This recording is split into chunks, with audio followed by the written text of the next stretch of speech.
Bonjour à tous et bienvenue sur Crypto Signal. Aujourd'hui, on va parler des très bons résultats sur l'inflation qui sont sortis hier à 14h30. On va également parler de vente potentielle de BTC de Silk Road par le gouvernement américain. Et on va également parler de la variole du singe qui présente quelques inquiétudes en ce moment au niveau mondial. Allez, intro.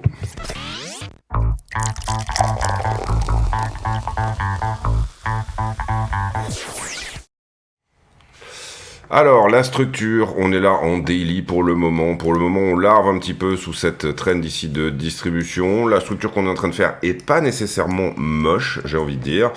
Et ce sur fond de très bonnes infos hier sur l'inflation aux États-Unis, puisque le chiffre qui est sorti nous parle de 2,9%.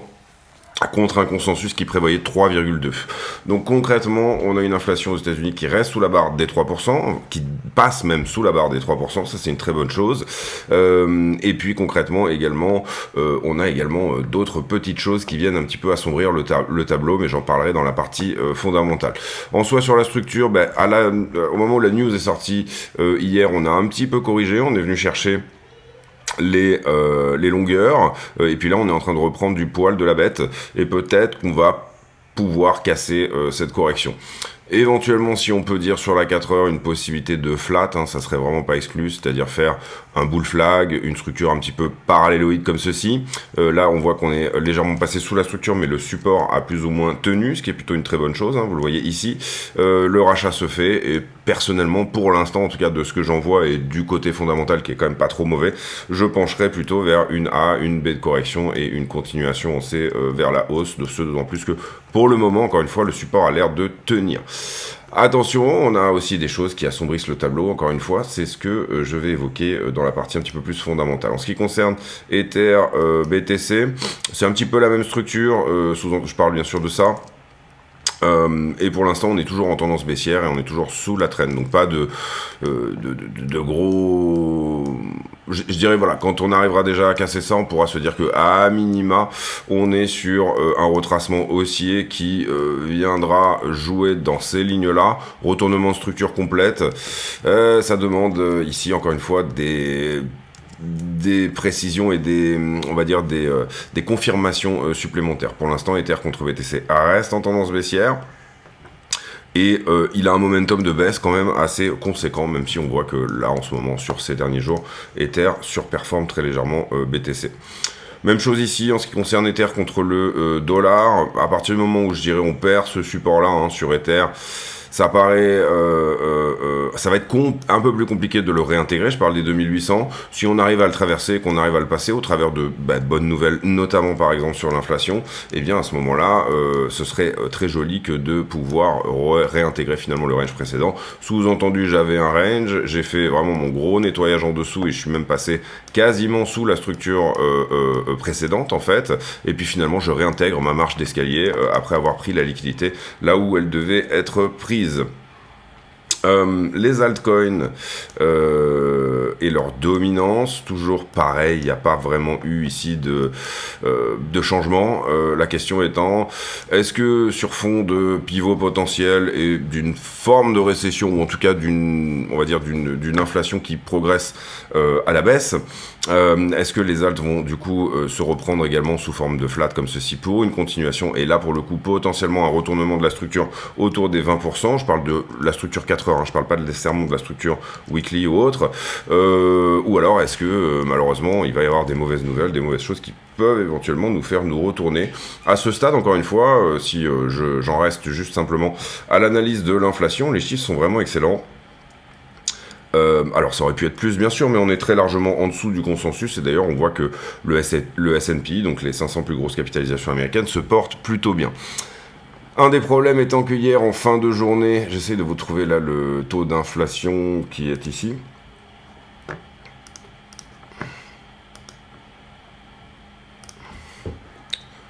Donc globalement,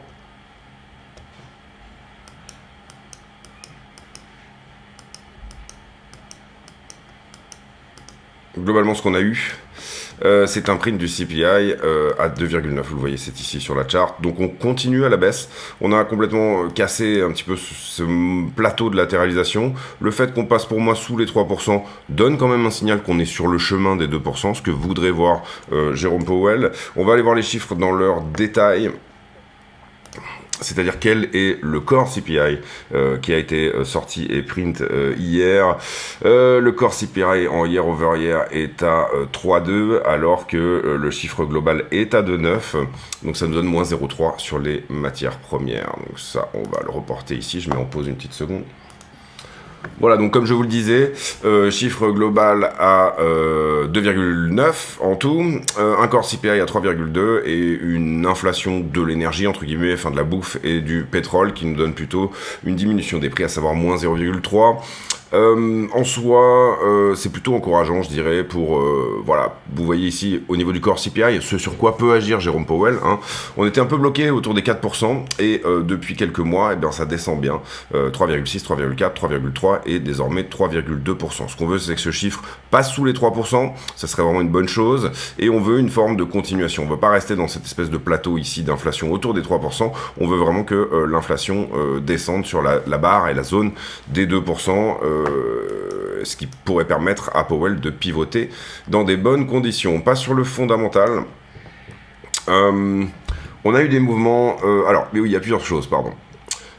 Déjà Goldman Sachs, puisque en ce moment se remplissent les 13F, c'est-à-dire les documents où chaque grosse institution doit dire quel est son bilan, qu'est-ce qu'elle détient finalement, etc. Donc on a de plus en plus de boîtes qui commencent à dire bah oui, on a du Bitcoin, en l'occurrence la Goldman Sachs c'est pas énorme, 400 millions, mais on sait qu'ils ont déjà mis un petit pied dans l'histoire et qu'ils jouent un petit peu le game au niveau du Bitcoin. Donc ça c'est une très bonne chose.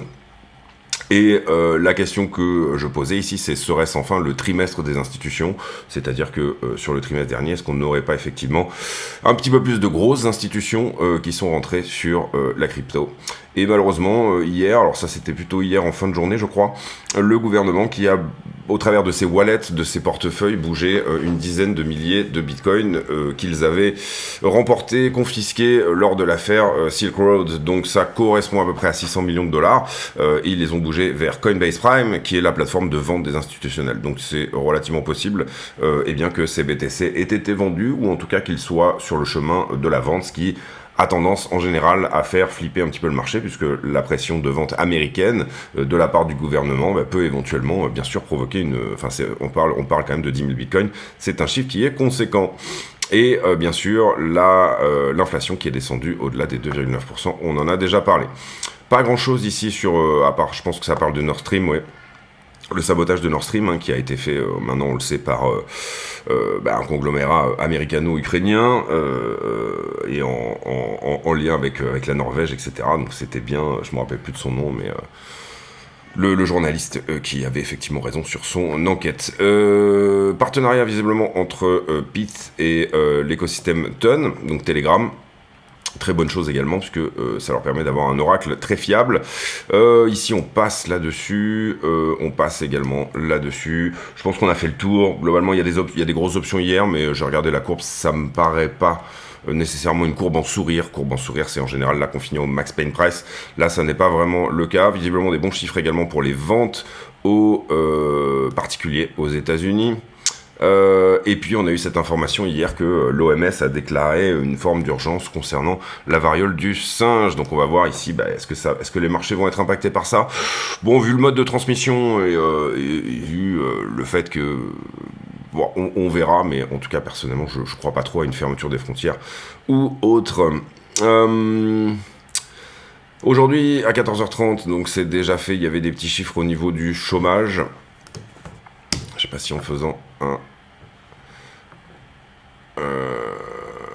Non, j'ai pas le chiffre malheureusement. Bon, c'était des chiffres hebdo, pas extrêmement intéressants. Et les US Retail Sale, on voit que c'était pas trop mal. Pas grand chose, si ce n'est les minutes de la Fed la semaine prochaine, mais sinon pas grand chose pour cette fin de semaine en tout cas, en ce qui concerne le calendrier économique. On passe à la liquidité.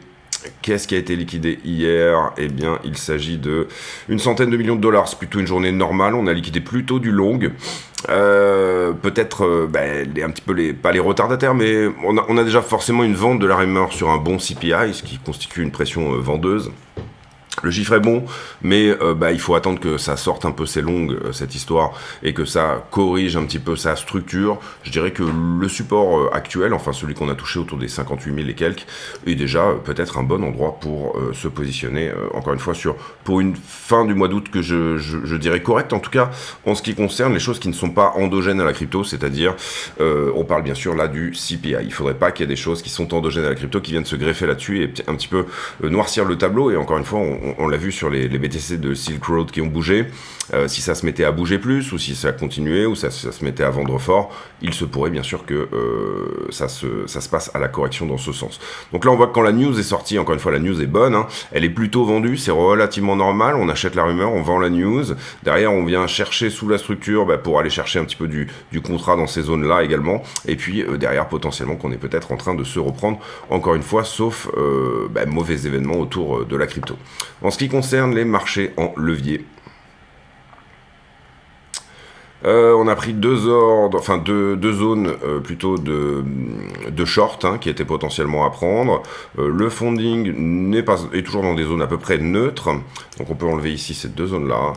On pourrait aller rechercher éventuellement 61,7, et il faut comprendre ici que la structure est descendue, mais le funding a monté. Ce qui veut dire qu'il y a eu quand même pas mal de longues sur cette histoire, et y compris, et c'est là qu'il faut dire quand même attention, qu'il y en a ici en bas, d'accord, puisqu'il y a une divergence entre ce que nous dit le prix, qui est à la baisse, normalement on devrait clôturer du long, et là en fait vous voyez qu'on en rajoute. Alors il faudrait rentrer un petit peu plus dans le détail, mais globalement, oui, on a ce sentiment quand même qu'il y a un point de longue à prendre derrière, et là après les choses redeviennent un petit peu plus dans la normalité. Voilà pour les marchés en levier. On regarde un petit peu sur iBlock ce qu'il en est.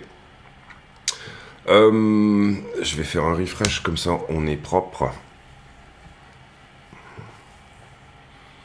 On va passer, je pense, sur les bulles de liquidité. On va simplement ici aller voir qu'est-ce qui a été touché. Vous voyez qu'on a fait un petit bisou à cette jolie zone de liquidité qui était autour des 57 000 sur la 7 jours, mais qu'on ne l'a pas prise. Donc attention, également, voilà, ce serait...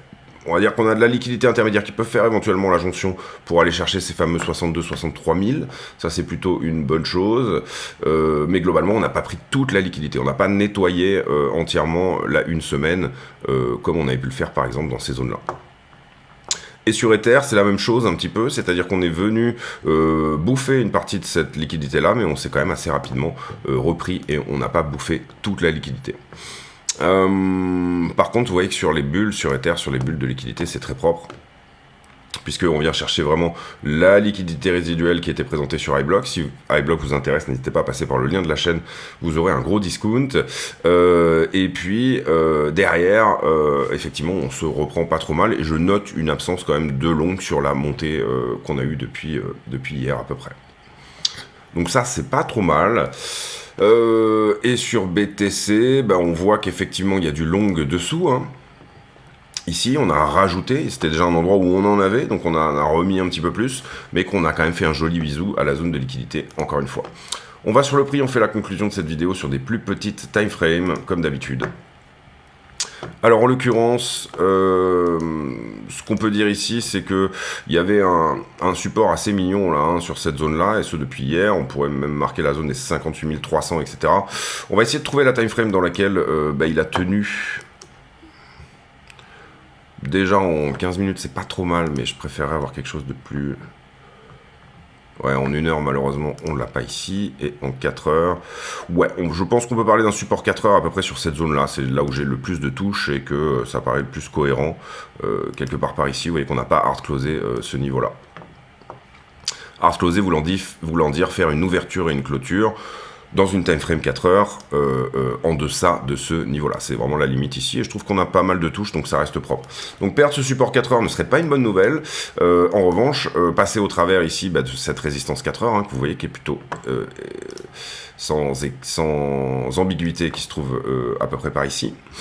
En revanche, venir casser, on peut dire on travaille en crabe un petit peu, on se déplace en crabe, et passer plus de 4 heures au-delà du niveau des 61 319 serait un signal haussier. Passer plus de 4 heures, donc ça n'est pas une prise de liquidité, c'est pour ça qu'on utilise la time frame pour dire si on passe plus de 4 heures, ça veut dire que la structure change en termes le support est perdu d'une certaine manière, encore une fois. On peut avoir des pics de liquidité qui se font en 1 minute, 5 minutes, etc. Par exemple, et typiquement pour venir retoucher des niveaux qui sont ici, qui sont intéressants également, et par exemple, et typiquement également pour venir prendre de la liquidité qu'on avait notée ici entre 52 et 55. Il y a pas mal de liquidité qui est garée là. Maintenant, on commence aussi également à avoir quand même pas mal de choses qui commencent à être positionnées short ici sur cette zone-là, et donc ça pourrait être intéressant. Avant de faire une structure peut-être plus importante, alors ça c'est à voir par la suite, mais de peut-être venir nettoyer ce qui se passe en haut pour ensuite venir nettoyer ce qui se passe en bas et venir faire une sorte de structure comme ça avec un joli double bottom qui trouve son point haut, on dirait sur la zone des 63-64 à peu près, nettoyer la liquidité qu'on voit sur la One Week en haut. Donc faire typiquement une A, une B, une C ici de retracement, pour ensuite finalement revenir punir un petit peu tous les longs qui se sont mis dans cette zone-là, mais également du coup revenir fil des ordres en longue plutôt dans la zone où il y a beaucoup de liquidités à prendre, puisque, je le répète, mais quand je suis une institution, si je veux remplir des ordres, si je veux passer des trades à plusieurs centaines de millions, il faut que je m'affranchisse d'un nombre de contrats qui n'est pas disponible sur le carnet d'ordre, et donc du coup ça se fait au travers de la liquidité. C'est pour ça que je vais aller plutôt placer mes ordres en étant une institution dans l'endroit où je sais qu'il y a de la liquidité, et donc du coup dans l'endroit où je sais que mes ordres seront servis sans avoir un slippage ou sans reprendre, voilà, sans remettre le prix vers le haut. Je sais que je vais pouvoir me servir ici dans les contrats qui sont liquidés entre guillemets pour finalement jouer l'ordre inverse. C'est ça qui est intéressant. Voilà pour cette petite vidéo, j'espère qu'elle vous aura plu. Si c'est le cas, n'hésitez pas à le dire. Je rappelle que vous pouvez vous affilier sur Bluefin et BitGet au travers des liens de la chaîne. Plutôt Bluefin que BitGet, puisque BitGet, vraisemblablement étant sur le tableau noir de l'AMF, ne va pas tarder à nous faire une buy bid, c'est-à-dire potentiellement fermée. Et je rappelle que chez nous, tous les bénéfices de la chaîne sont reversés à Mécénat Chirurgie Cardiaque, qui œuvre pour opérer des enfants du cœur atteints de malformations cardiaques dans les pays où il n'y a pas les infrastructures pour les opérer. Et le code est ici, c'est CryptoSignalFR. On se retrouve demain pour une nouvelle vidéo. J'ai pour habitude en fin de vidéo de poser une question à la con, c'est-à-dire une question qui n'a rien à voir avec le prix du Bitcoin, mais qui nous permet de converser de choses et d'autres. Tiens, on va parler de... Est-ce que vous avez le sentiment, vous, chez vous, que... attention, il y a un faux ami dans ce que j'allais dire, que l'inflation baisse, la baisse de l'inflation, c'est un ralentissement de la hausse des prix, ça n'est pas une baisse des prix, donc vous n'allez pas ressentir une baisse des prix, tant qu'on n'est pas dans un contexte qui serait, pour beaucoup, morose, mais finalement, qui aurait quelque part un petit peu du sens, en tout cas, par rapport à ce qu'on s'est mangé en termes de hausse de l'inflation dernièrement. Mais voilà, est-ce que chez vous, vous avez l'impression que justement la hausse des prix a ralenti un petit peu, ou alors est-ce que ça n'est pas du tout le cas? Ça sera la question à la con du jour. On se retrouve demain pour une nouvelle. J'espère que celle-là vous aura plu et portez-vous bien. À très bientôt. Ciao, ciao.